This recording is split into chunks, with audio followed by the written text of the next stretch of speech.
Hello দোস্ত, এসে গেছি আমি আমার নেক্সট ভিডিও নিয়ে। যা টপিক হচ্ছে ফেল। আমরা কেন ফেল হই। আমি মুর্শিদ। আমি কোনো মহান ব্যক্তি নই, কোনো জ্ঞানী ব্যক্তি নই। আমি আমি তোমাদের মতোই সাধারণ ছেলে। আপনারা দেখছেন মুর্শিদ ভিশন। এই চ্যানেলে আমি সেই সব ভিডিওই আপলোড করব যেগুলো আমি নিজে শিখব, প্লাস আমি আপনাদেরকে শেখাবো। কারণ আমি চাই যে আমি একটা সাধারণ ছেলে, আমি যদি করতে পারি তাহলে আমার মতো অনেক সাধারণ ছেলে আছে, তারাও চেষ্টা করলে করতে পারে। তাই মুর্শিদ ভিশন এই চ্যানেলটা আমি স্টার্ট করেছি। তো চলো বেশি কথা না বলে আমরা ভিডিওটাকে স্টার্ট করি। তো আজকে যেটা টপিক হলো ফেল। আমরা কেন ফেল হই, তার অনেকগুলো কারণ আছে।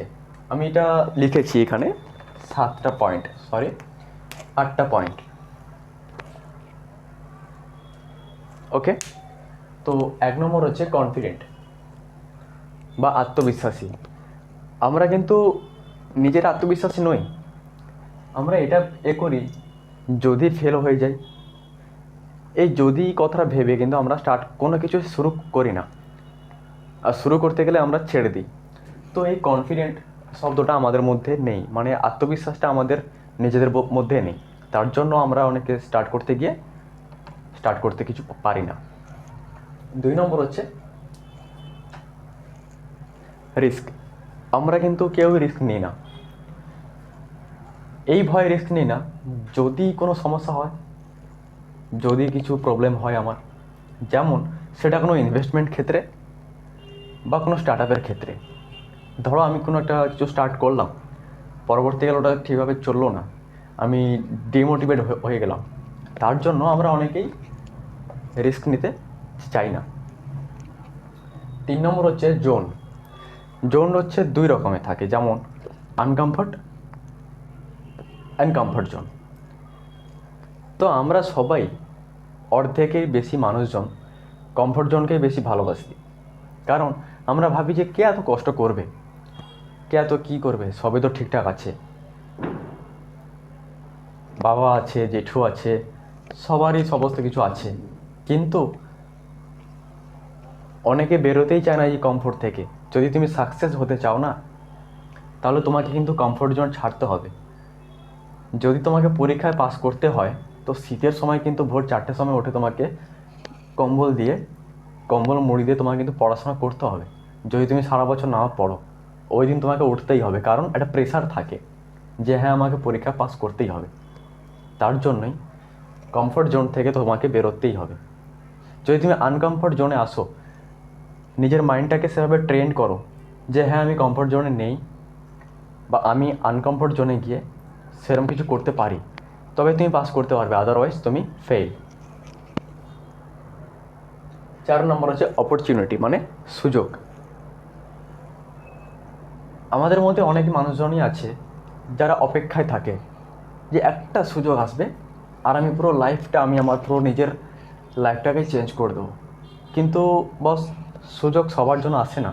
আর যদি সুযোগ আসেও, সেটা কিন্তু কেউ বুঝতে পারে না যে আমি একটা সুযোগ আসবে, সুযোগটা এলে আমি ওটাকে খুব ভালোভাবে কাজে লাগাবো এবং পুরো লাইফটাকে আমি আমার চেঞ্জ করব। এই ভেবে যাদের কাছে সুযোগ থাকে তারা কিন্তু সুযোগটাকে ভালোভাবে কাজে লাগাতে পারে না। পরবর্তীকালে কী হয় যে ওটাও হাতছাড়া হয়ে যায়। তাই আমরা ফেল। শর্টকাট। আমাদের যে মেন্টালিটি, ওটা একদম শর্টকাট মেন্টালিটি। আমি কেন বলছি ওটা, ধরো আমি একটা সাকসেসফুল ম্যানকে দেখলাম, আমি একজনকে ফলো করলাম, সে খুব সাকসেসফুল, আমরা কপি করলাম, বা আমরা এটাই ভাবলাম যে উনি যদি করতে পারে তাহলে আমি কেন পারবো না। হ্যাঁ, ভাবনাটা খুবই ভালো যে উনি যদি করতে পারেন তো আমরা কেন পারবো না। কিন্তু আমরা ওটা যা ভেবেছি তা কিন্তু করতে যাই না। আমরা কি করি, কপি পেস্ট করি। হ্যাঁ, উনি এটাই করেছে, আমাদেরকেও এটাই করতে হবে। কিন্তু আমরা এটাই বুঝতে পারছি না যে যে মানুষটা এত স্ট্রাগল, এত সংঘর্ষ করে আজকের এই জায়গায়, আমরা কিন্তু তার স্ট্রাগল দেখছি না, আমরা কিন্তু তার রুটিন ফলো করছি না, তিনি কি বলতে চাইছেন আমরা কিন্তু ওটা শুনছি না। তাই উনি যা করছে, যেভাবে ওনাকে দেখছি এই বর্তমানে, যেমন ওনার লাইফস্টাইল, আমরা সেই লাইফস্টাইলকেই অ্যাডপ্ট করছি বা নিজেদের মধ্যে ওটাকে পরিচালনা করার চেষ্টা করছি। তাই কপি পেস্ট করতে গেলে আমরা কিন্তু হয়ে যাই ফেল। তাই আমাদের মেন্টালিটিটা শর্টকাট, যে শর্টকাটে কিচ্ছু হয় না, একটা সময় লাগে, প্রত্যেকটা জিনিসে একটা করে সময় লাগে। এইবারে তুমি যদি সময়ের বিপক্ষে যাও, হবে না, সম্ভব নয়। তাই আমরা কিন্তু ফেল। 6 নম্বর কনসিস্টেন্সি। ধরো আমরা অনেকের স্টার্ট করলাম, confident, risk, zone, opportunity and shortcut, এইসব মেনে কিন্তু আমরা কাজ করলাম শর্টকাটটাকে ছেড়ে, কারণ মেন্টালিটিটা স্ট্রং রাখতে হবে। যদি আমরা কাজ করি, 1 দিন করলাম, 2 দিন করলাম, 3 দিন করলাম, জোর 1 সপ্তাহ করলাম, তারপরে কিন্তু ছেড়ে দিলাম, যে আমি একটা নিজের রুটিন বানিয়েছি, ভোর 5টার সময় আমি ঘুম থেকে উঠবো, ফ্রেশ হব, নিজের শরীরকে 1 ঘন্টা সময় দেব, তারপর আমি যে ডে বাই ডে যেসব কাজগুলো আমার রুটিন করা থাকে আমি সেই কাজগুলো করব। টানা 1 সপ্তাহ ধরে আমরা এই রুটিনটাকে ফলো করলাম, কিন্তু তারপরের সপ্তাহ থেকে আমরা কিন্তু আস্তে আস্তে ছাড়তে শুরু করলাম।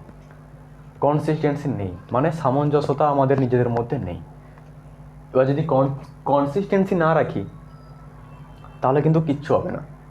একটা সামঞ্জস্য বজায় রাখতে হবে। যে রুটিনটা আমি ফিক্সড করেছি সেটাকে যদি আমি খুব ভালোভাবে ফলো না করি, তাহলে কিন্তু কিচ্ছু হবে না। তার জন্যই আমরা হয়ে যাই ফেল। 7 নম্বর হচ্ছে সোশ্যাল প্রেসার, সমাজের চাপ। আমরা অনেকে এটাই ভাবি যে আমি এটা করব, লোক কি বলবে।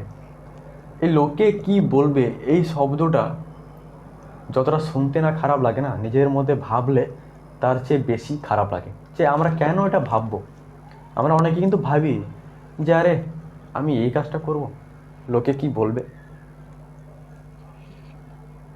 তুমি আগে শুরু তো করো, লোকের তো কাজ লোক কথা বলবে। এই যে আমি এটা ভিডিও বানাচ্ছি সবার জন্য, আমি নিজেও শিখছি, প্লাস আমি তোমাদেরকে সবাইকে শেখাচ্ছি।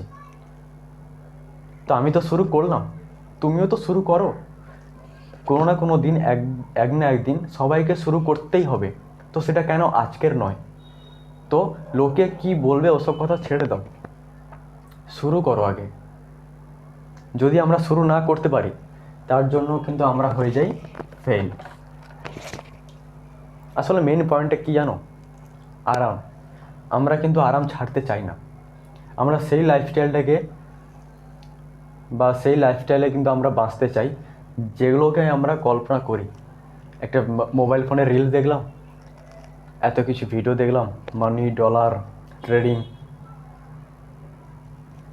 সামনের জনের লাইফস্টাইল সেরকম দেখলাম, এবং আমাদের মনের মধ্যে ইমাজিন করলাম, যে ইমাজিন করতে করতে এটা ভাবলাম যে হ্যাঁ ও করেছে, আমরাও পারবো। কিন্তু এটা ঠিক না। আমরা কিন্তু জানি না যে আমার সামনে যে আছে ওনার ব্যাকগ্রাউন্ড কী, ওনার চিন্তাভাবনা কতটা, উনি আসলে কি করতে পারেন কি করতে পারেন না। মেন সমস্যা হচ্ছে এইটা, যে আমরা নিজেদেরকে অন্যের সাথে কম্পেয়ার করি, তো তুলনা করি। কিন্তু তুলনা করা যাবে না, কম্পেয়ার করা যাবে না। তুমি যেমন তুমি তেমনই থাকো, কিন্তু তোমার মাইন্ডসেট বা তোমার চিন্তাভাবনাকে তুমি একটু চেঞ্জ করো, দেখবে সব ঠিক হয়ে যাবে। তো এই হচ্ছে আমার 7টা পয়েন্ট। আশা করি তোমরা বুঝতে পারছো। এবার তোমরা আমাকে আমি একটা প্রশ্নের উত্তর দাও। তোমরা যদি এগুলো ফলো করো, অবশ্যই কিন্তু চেঞ্জ হবে। তো তোমাদের লাইফে কিন্তু চেঞ্জ হবে। আমি কিন্তু নিজের লাইফে এটাকে ইমপ্রুভ করছি। এই সমস্ত কিছু শিখে আমি কিন্তু আমার নিজের লাইফটাকে ইমপ্রুভ করছি। তোমরা আমাকে কমেন্ট বক্সে লিখে যাও যে তোমরা পারবে কি না, বা তোমাদের মধ্যে কজন এইসব স্টার্ট করেছো। ঠিক আছে, তোমরা কিন্তু আমাকে কমেন্ট করে লিখে যাও। আর ভিডিওটা যদি ভালো হয়, যদি হেল্পফুল ভিডিও হয়, তো একটা লাইক, কমেন্ট, শেয়ার। অ্যান্ড যদি আপনারা চান যে হ্যাঁ এরকম ভ্যালুয়েবল ভিডিও আমি আরও ছাড়তে থাকি, তো আমার চ্যানেলটাকে আপনারা সাবস্ক্রাইব করতে পারেন, যাতে আমি অনেক মোটিভেশন পাবো, যাতে আমি অনেক মোটিভেট হই যে না, আমাকে আরও অনেক কিছু শিখতে হবে, প্লাস আমার মতো অনেকেদের শেখাতে হবে। তো আজকের মতো এই ভিডিও ভালো থাকবেন সবাই। জয় হিন্দ।